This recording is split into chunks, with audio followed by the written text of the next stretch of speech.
Good morning, everyone, and welcome to another edition of Wendy Wednesday.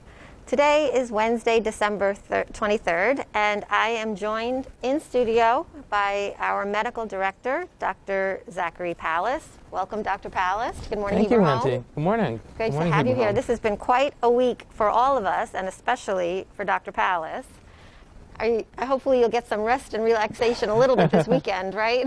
It's been a busy week, yes. It has been busy. So we're going to start with the news, and then we're going to talk about the big COVID vaccine that's taking place here. So today's weather, it's sunny with a high temperature of 39 degrees. They say that in the next couple of days it's going to be really wacky weather with rain tomorrow night and wind. So I guess get outside while you can before the rainstorm comes. For lunch, we are serving chicken marsala with broccoli orzo and grilled vegetables with mandarin oranges for dessert. Sounds good.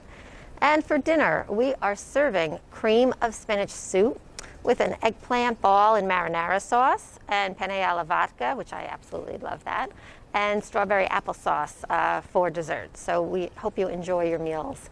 We have one resident birthday, Violet M. Happy birthday. And we actually have 6 staff members celebrating birthdays today. And they are Victoria, Durrell, Masa, and Amel Linda from our nursing department, and Krishna from clinical documentation, and Cindy from our home health agency. So happy birthday, everybody. So we're going to get right to our interview because it's breaking news and it's so important. So as I think all of our viewers know, we started vaccinations on Monday, right? Yes.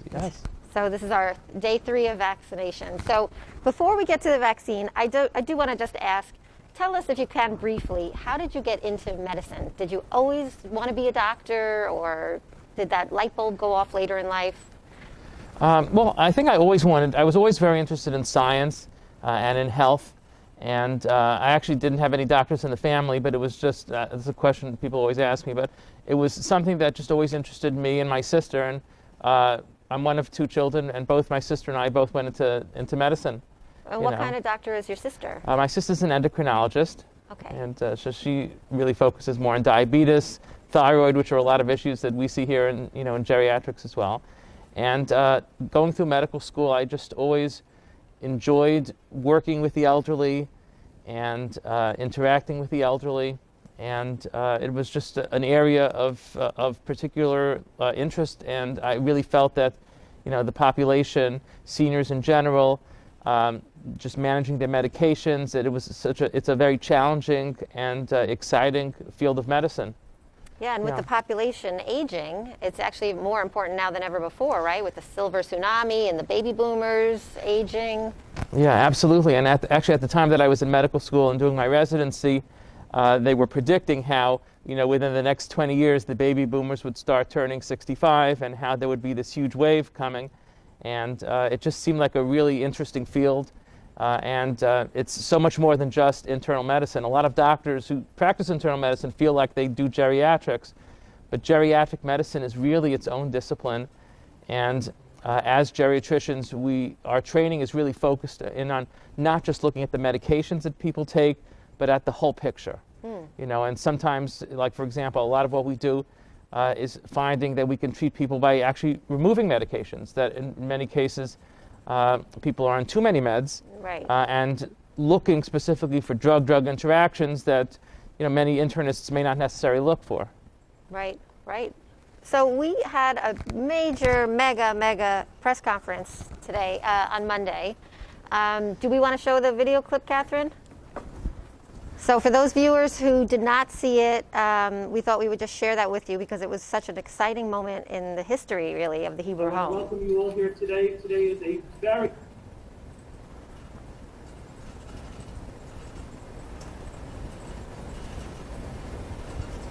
Today is a very historic day in the history of the Hebrew home, as well as in the history of nursing homes in America. Today is the day that defines the difference between the pre-vaccine period and the post-vaccine period. Today is the day where we have the COVID vaccine available to give to our residents and to our staff. It's the day that we're able to do something proactive to help finally break this horrible pandemic. I'd like to welcome you. I'm here with Mr. Kelly Dixon, who's a resident here at the Hebrew home, and we will both be receiving the vaccine shortly. Thank you.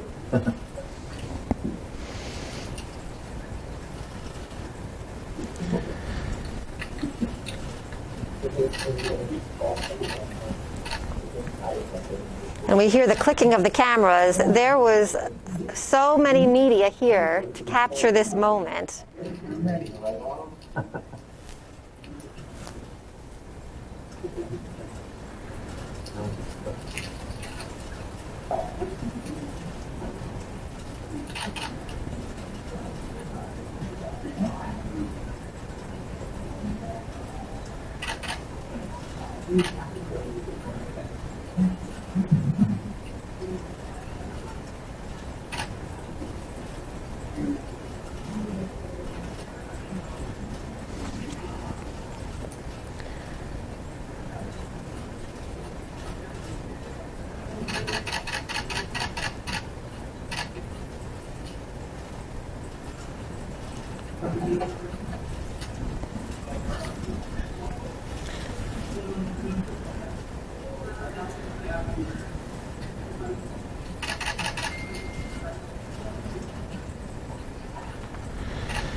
You remained very calm with all that clicking of the cameras, Yes. Dr. Palace.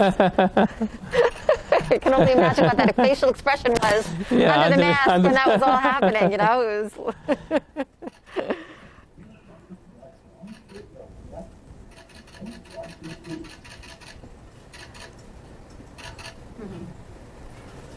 So was that Kelly?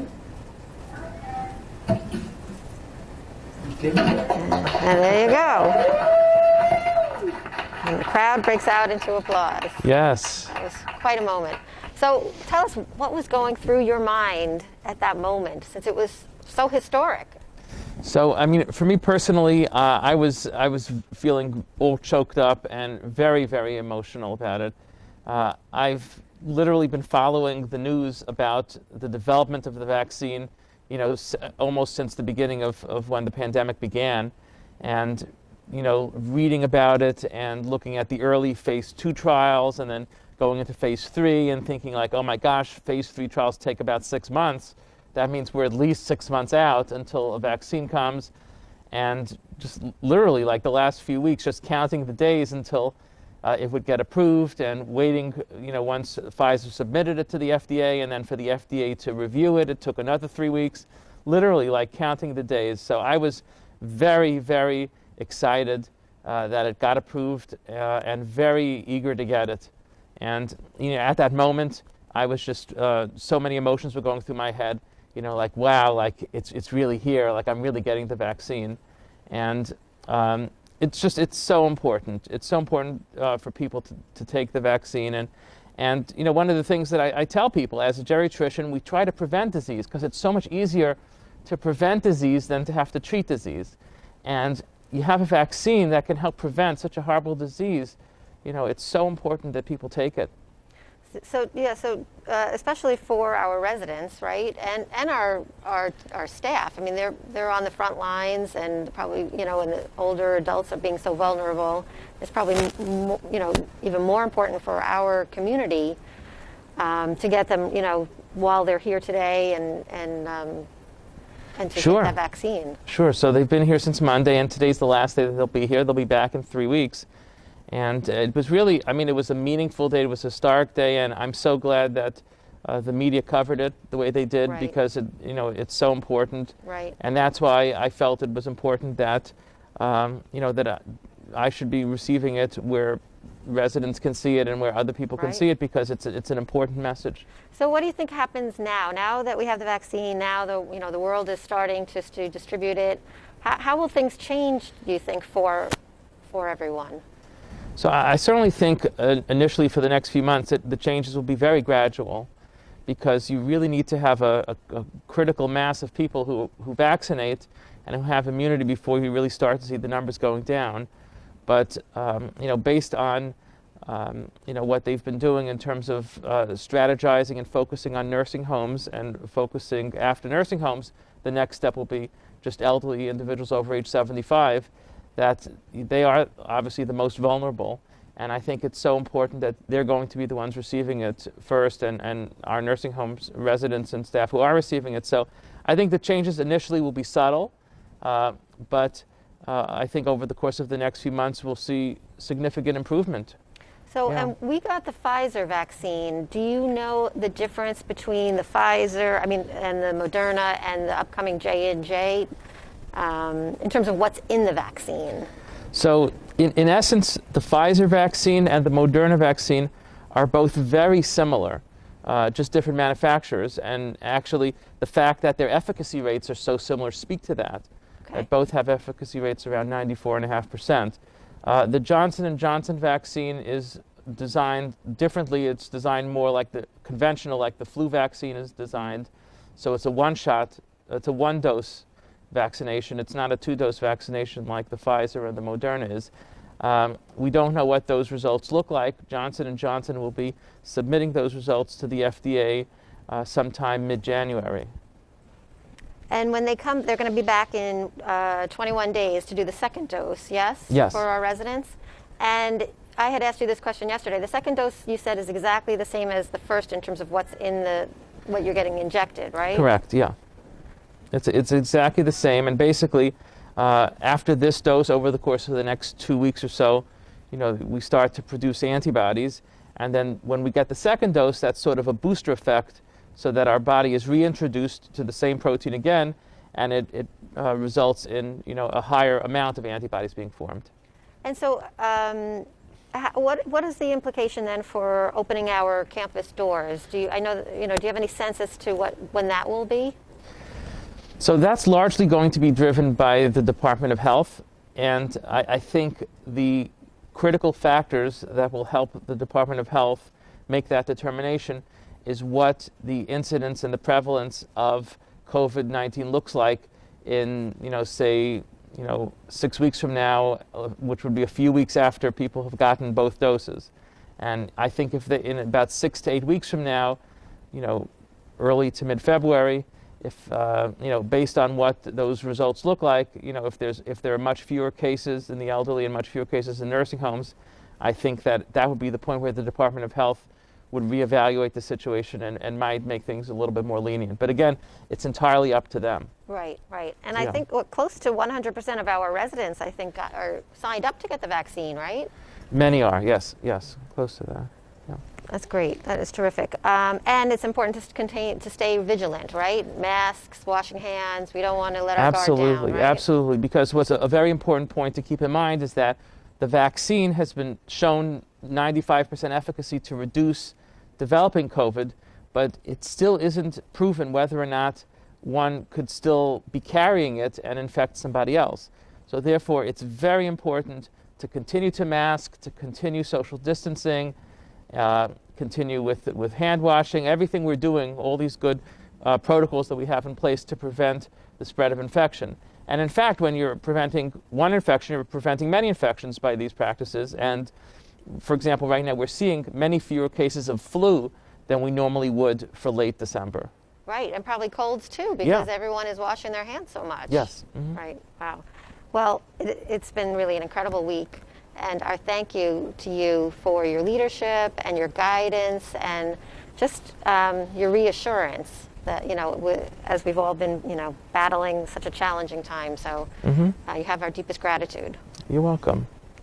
So we're pleasure. going to wrap up today's show, and we are going to share with you just some programming notes. So do stay tuned to this channel because we have a lot coming up. We have the Jewish Ethics program with Rabbi Noah coming up at 11:15, and he's actually going to be talking about the vaccine also in terms of from a religious perspective. I think his theme is what's the blessing on what blessing do I say when I'm going to take the vaccine? So that'll be an interesting conversation. So please join him for that. Wellness with Deborah will take place at 1:30. We've got the concert with Larry at 2:30, and of course a rebroadcast of this show at 6:30. So thank you to Allison and to Catherine who are in the studio today making it happen. And again, thank you to Dr. Palace. I know you're so busy, so thank you for making time My pleasure. to join us. And thanks to everybody for tuning in, and we will see you next time.